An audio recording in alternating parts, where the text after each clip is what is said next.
So let us continue. I hope you enjoyed your green tea. I didn't have a green tea, but I had a coffee. Now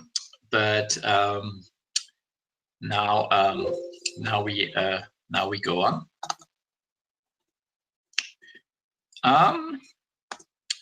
So generally, speak, we talked about three different. So this is a sign. This is the accelerated depreciation measure that you have higher absolute amount and decreases.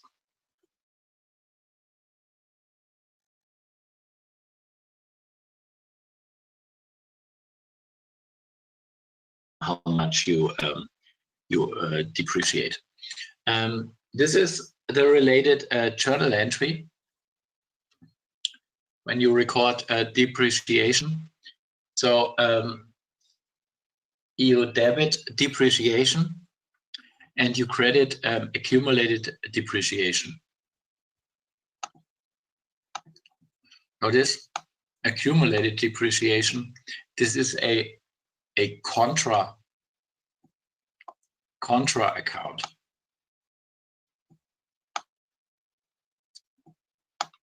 It's a contra account on the asset side of the balance sheet. That means it has a minus sign, and it reduces our book value of net excuse me, of net property, plant and equipment. Contra account means minus sign. Yeah. So here, when you record depreciation, you debit depreciation. This is an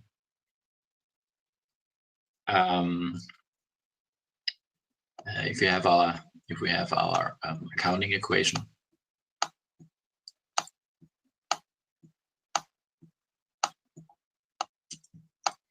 If we debit depreciation, this is an expense.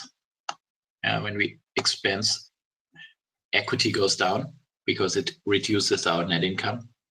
And you credit accumulated depreciation.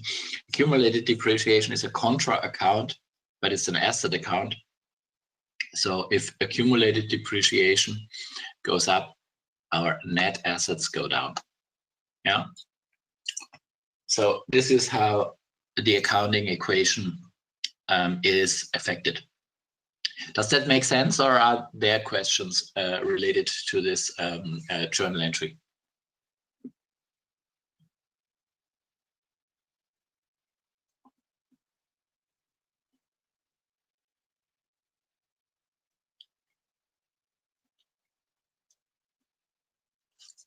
Okay. We go on. Impairments. What is an impairment? Impairment means that from time to time you have to test whether the book value is still valid, or whether the recoverable amount that you can get from the asset is lower than your book value, your carrying amount. Book value and carrying amount is the same. Yeah, book value and carrying amount is the same. And if the recoverable amount is lower, the recoverable amount is the amount that you can recover that can be recovered, then you have to do an impairment. And impairment means write down. Yeah. And if you do an impairment, you have a loss. Yeah. So the question here is, what is the recoverable amount? What is recoverable amount? And recoverable amount means it's the higher amount, whatever is higher, between the value of using the asset and of selling the asset. Yeah. So when you want to know the value of using an asset, essentially what you do is you do a net present value analysis. Yeah, you calculate the present value. You calculate the present value, and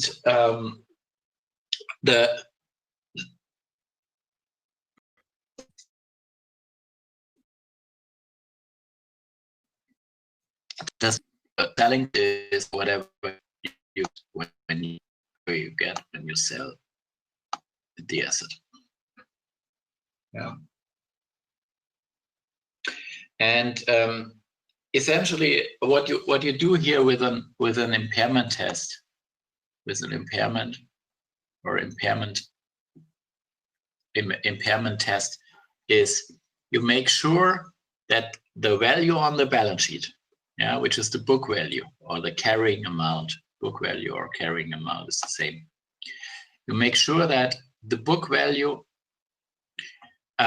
or carrying amount is not higher than the recoverable amount. When the recoverable amount is lower, yeah, when the recoverable amount is not lower, when you realize that the recoverable amount is lower, then you have to do a write down. You have to write it down. Yeah. And what is the recoverable amount? It's the higher amount of the value in use. Yeah, you look at an asset, what cash flows the asset will probably generate in the future, and then you discount those cash flows. This is called a present value or net present value. Or the value of selling an asset. Now, selling is always a price. Yeah, when you think, okay, when you see, okay, the book value, is, let's say it's 100. The book value is 100. The value in use, so value of using the asset,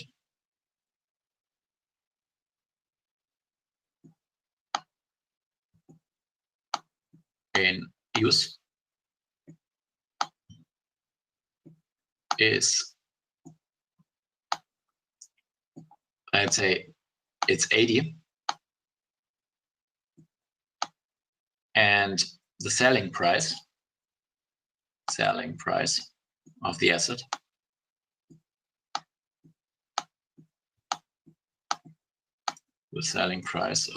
is, let's say this is 60.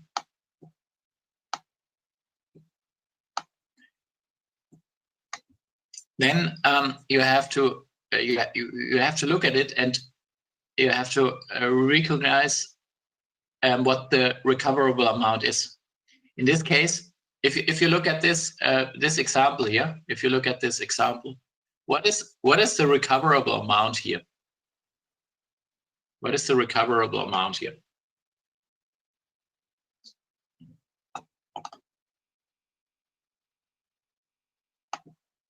Oh, excuse me.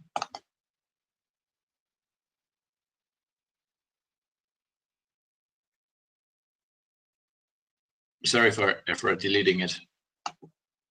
I wasn't. But excuse me. So if you have, again, you have the book value of 100. You have the value in use of 80, and you have the selling value of 60. And you look at this example, what is the recoverable amount? And the next question is, do you have to do a write down? What is the recoverable amount here?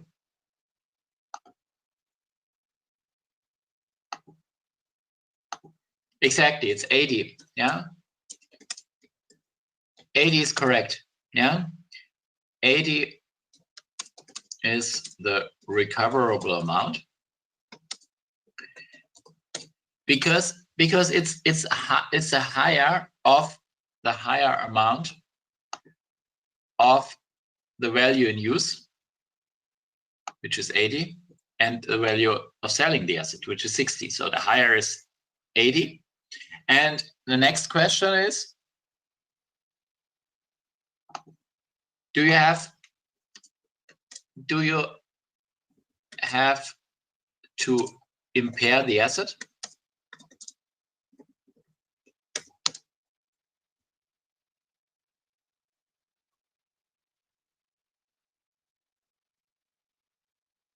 The book value is 100, which is the carrying amount. The book value is 100. This is the book value.